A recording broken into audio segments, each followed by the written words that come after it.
Hello there, it's Jo from Minerva. Today we're going to take a look at some hand sewing techniques for putting closures on garments. But sometimes we can look on the back of a pattern and see the notions and think, oh, I'll stick that on at the end. But it's really good if you've got a technique for applying closures that's quick and easy.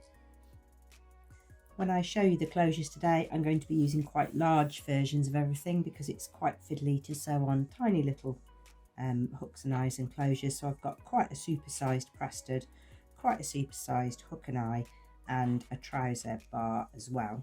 You sometimes get those in a different style, but applying them is the same. So I'm going to show you how to sew on these 3 closures. Because you're going to be twisting the thread around and around one of these metal parts, then it's a good idea when you're doing any sort of hand closure and hand sewing to run your thread through some beeswax, because that stops it from twisting and unplying. So wax your thread well.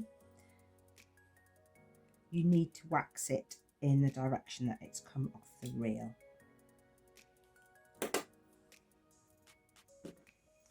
Thread your needle and get ready to sew.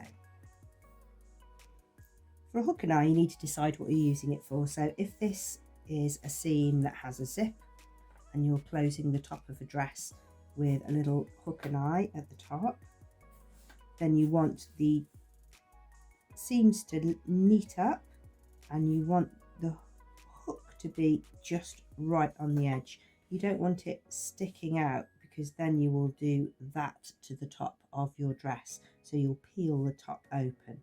So you need to make sure that it's absolutely flush with the edge.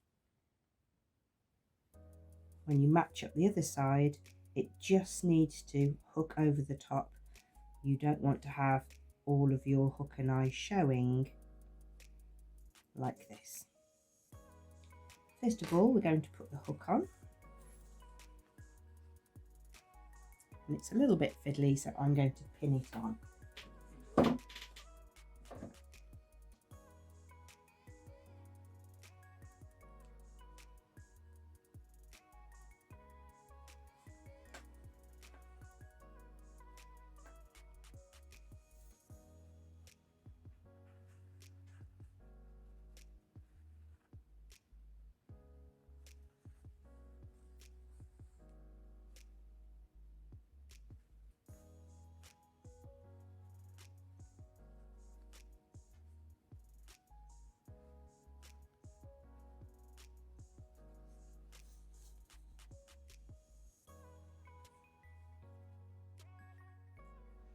It's not always necessary, but if you're using this as a complete closure along the front of a bodice or the front of a jacket, then you might want to secure this end of your hook as well, because if you just do here, then this can flap forward and it won't be holding your 2 edges together. So I'm just going to do 2 little stitches to hold the end of the hook down. And that way that hook will stay square.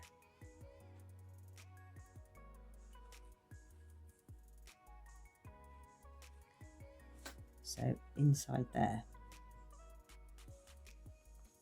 Now I'm going to tunnel down, so keeping my needle between the layers.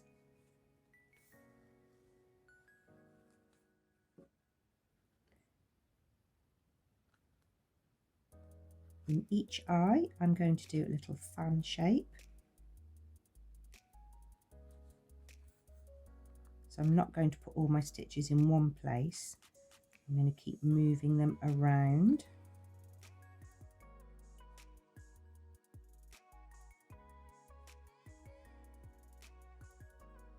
And it's going to look a bit bulky because it is a really big hook and eye.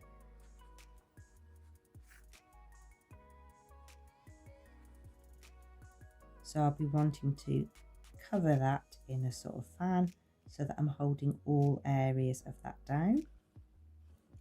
Then I can tunnel across to the other side.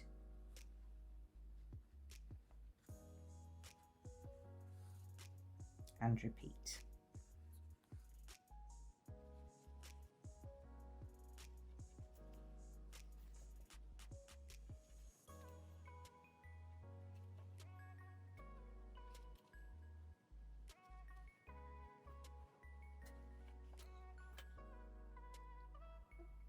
When you're happy with how it's secure, do a little surface knot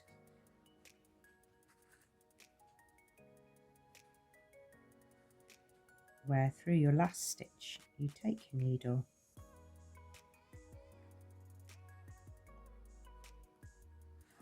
and then you can take your thread away from that area of work.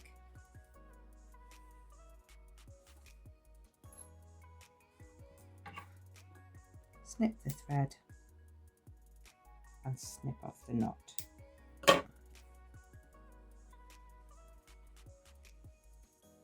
That's really secure now, and even though it's large, it's not swinging and flipping around from the end because we did those 2 little stitches in the end of the hook.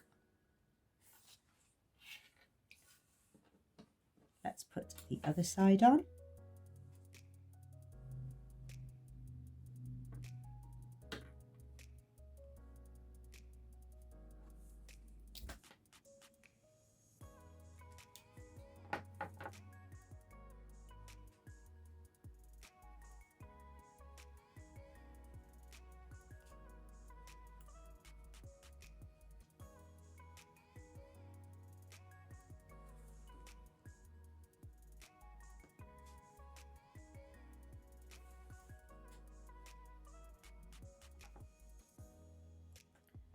To repeat the fan shape at the bottom.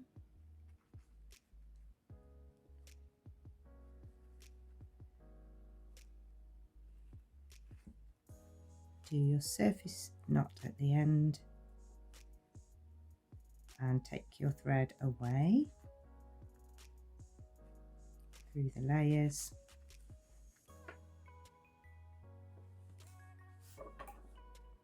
Snip off the knot and the thread.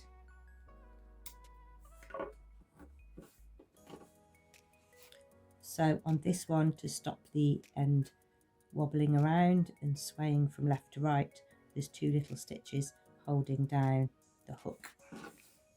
So now when we hook them together, they will either be holding the top of your zipper seam together, or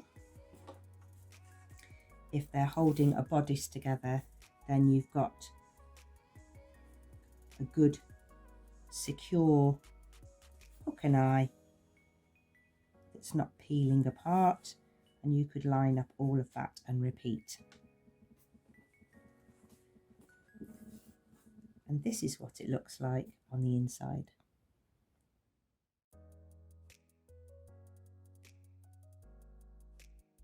Next, we're going to put on a trouser hook, and sometimes you see it on the top of a skirt, but this time your seams will be overlapping because it will be at the top of the waistband. So you want a way of securing the top that you don't see from the right side, but overlaps the 2 ends of the waistband. On the hook and eye, we butted them up, but here we need to overlap. The larger of the 2 pieces goes on the top side, the piece that's on the top, and the bar goes underneath. And you're going to use all the same principles of hand sewing that we've been using so far, which is to put the knot on the end and just draw that through a little bit away from where you're working. Wax your thread so it doesn't twist as you're going over and over and over and twisting the thread. I'm using a top stitching thread that's waxed, which means it's a really strong thread, but you only have to do 3 stitches in each little hole, but it makes it really strong, because if you double your thread to make it stronger and make less stitches to go through the holes, it all gets a bit twisted and knotted. So I go for top stitching thread that's waxed. You tunnel from one area to the next, and take a three stitches going from the fabric through the hole, but without going through to the right side. And you keep doing that without having it rocking from one side to another.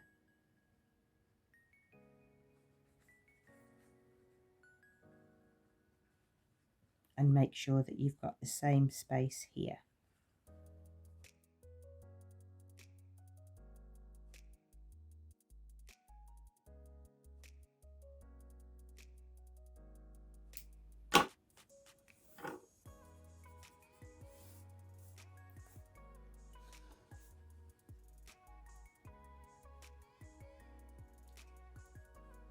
When you've put the hook on, it's time to look for the bar placement. So I've put the bar onto the hook so that I will actually see where it's sat when it's finished.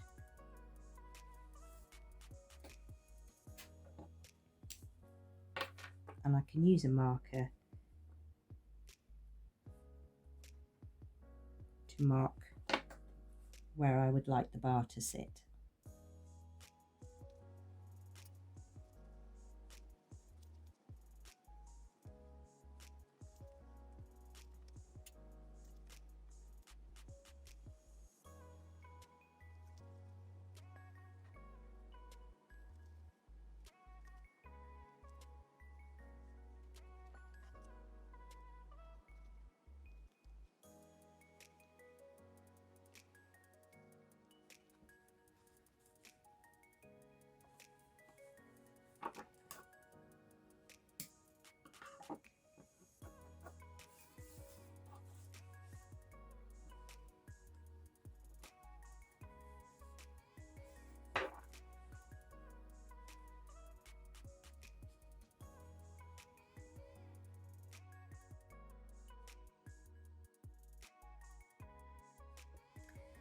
Next, we're going to put on a prestid.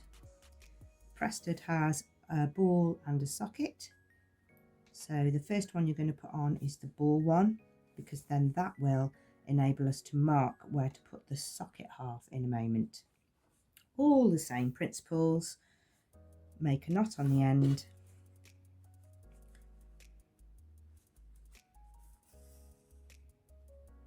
Wax your thread. And then you're going to do 3 stitches, tunnel through, 3 stitches, tunnel through.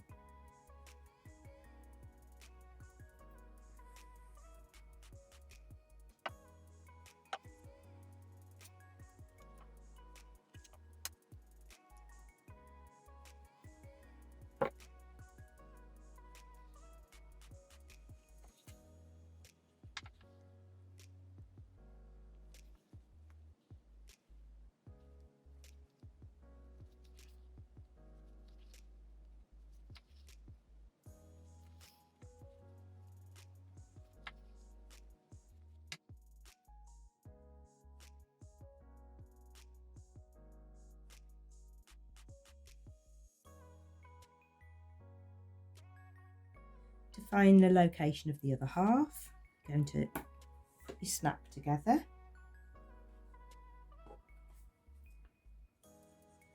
Just put some chalk on the end of that ball. Line up.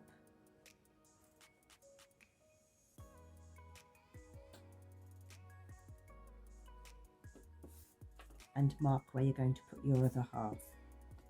When you unpick it, you know where it's going to go.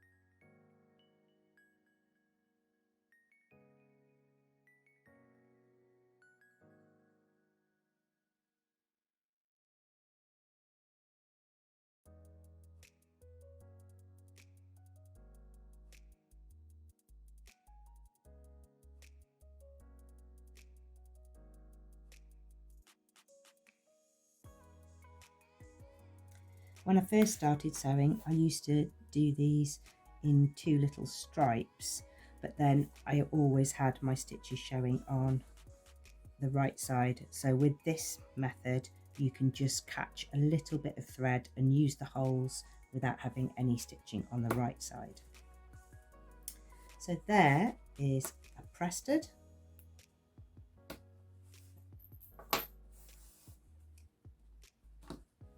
a trouser hook,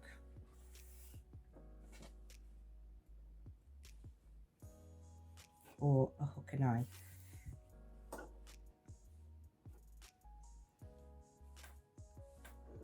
Obviously I've supersized them all so they all look a little bit clunky and a little bit hand sewn because I've used a different coloured thread and I've used larger closures. But when you use smaller ones, different sizes for different jobs, you'll get really nice finishes. I hope that's helped you today. Do make an account at Minerva so that you can upload your projects and also check out all our inspirational makes, events and special offers. Thanks very much for watching. See you again soon.